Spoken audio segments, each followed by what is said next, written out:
Mata upo iwa, ua whai matupo Israelu, a ua whasie yo ramo ma asaia ma Yesepela.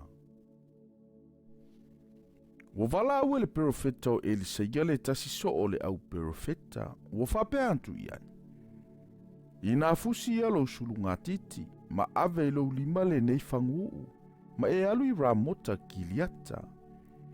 Ae ofo iai, ye sa ilia ye ule atali o Yosefatu, le atali o ni Mesi, ile e uatu, ma fayatu ia te ia tula ia iluma o na uso, ile ave ia te ia I se afe tu loto, o na e tango ile whanguu, ma lilingi foai ilo na ulu, ma fayatu.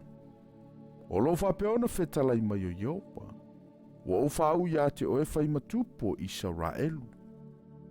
Ile e to ina le pui ma e sola, aua lava nei e fatali.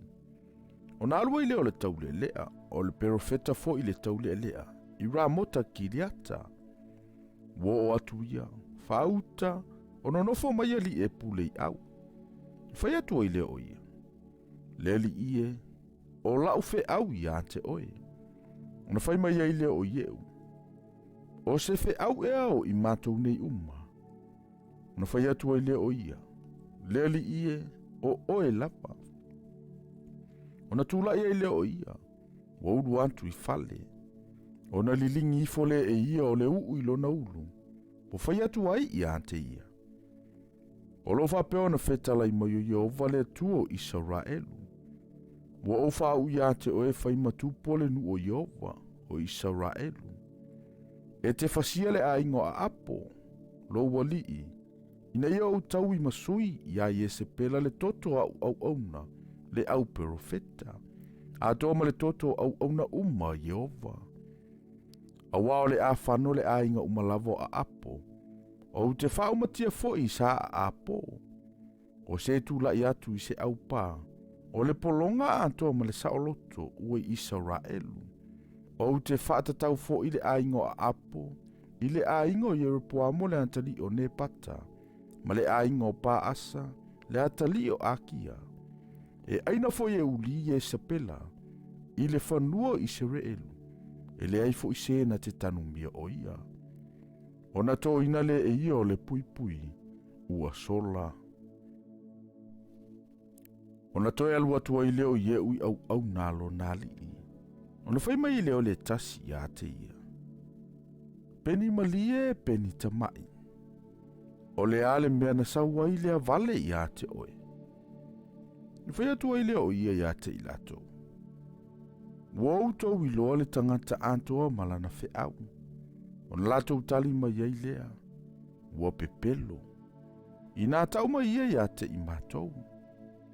Na whai atua I leo ia. Ua whaapea ma whaapela na upu ia te au. Ua whai mai.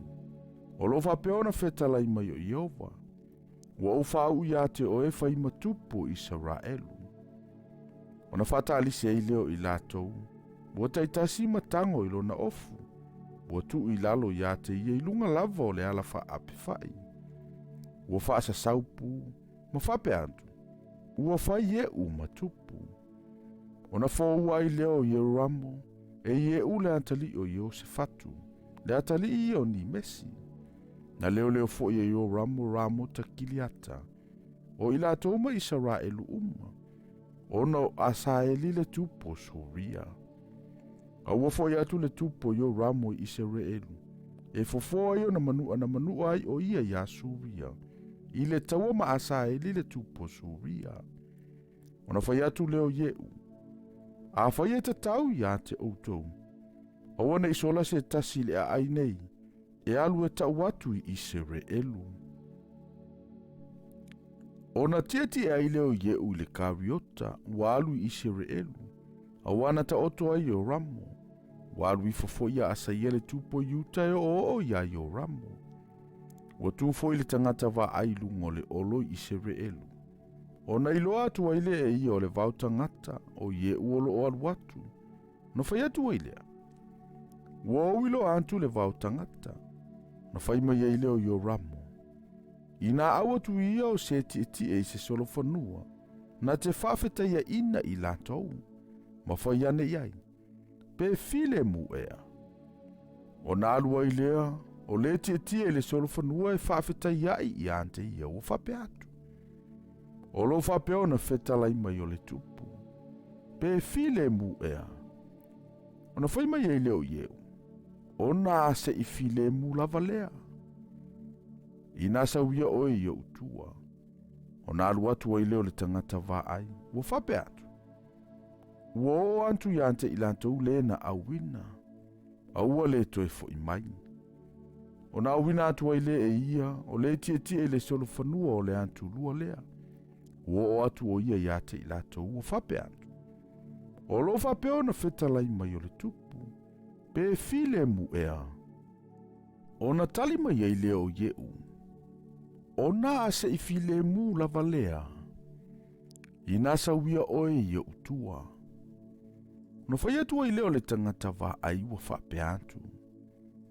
O lava ia I ate I lantou, aua le toe fo I mai.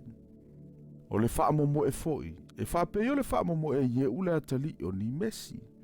Awa e so ona te lea ai ona whaamomo e ia. Ona whai ane leo I o ramo. I nā sauni ia. Ona sauni e leo kāriota. Ona o e leo I o ramo le tupo Israelu. A toa maa asaia le tupo Iuta. Ta itasi malo na kāriota. Wala o e whaafetai ai ia ieu. Wala tau whetai ai fo I maia I le whanua o nā potale Israelu.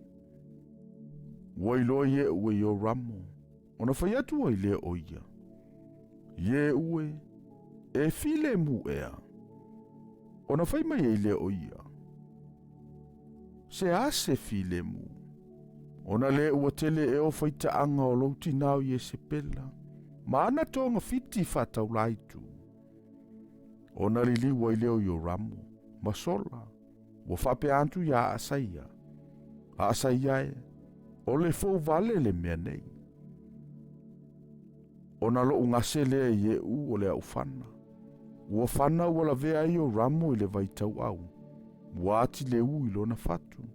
O na pa ua I le o ia I totonu o lona kāriota. O na whai atu ai leo ye u I api tika o lana ave au. I nā ave ia o ia. I nā lafo I le whasi whanua o nā potare Israelu. Awa ia e manatua. Sa tā oto o lua e tie I le kāriota. Ma muri antu I lona tamao a apo. O na tui nā tua I lea Yehova o le nā avenga I ate ia. O lo whetalai mai Yehova. Na owi lo lava ana na file toto o nā pota ma le toto o nā talii. O lo whetalai mai Yehova. O te taui atu fo I ante o e le nei whanua. O le nei. I nā ave ia e lafo I ate ia le whanua. E tusa ma le afionga Yehova. Ua iloa asaia le tupo Iuta. Ona sola I leo ia I le ala I le fale ua I le whanua. Ona tuliloa lea ie u I ate ia. Ua whai atu foi. Ia fasi foi I ate ia I le kāriota. Ona fasia leo ia I le e ngokuru o ia I pelamo. Ona sola I leo ia I mekito. Ua oti ai. Ona ave I leo ia. E ana au na I le kāriota I Yerusalema. Ua tanu I ate ia I lona tuunga mau whaatasi mo na tamai le a ai o tāvita.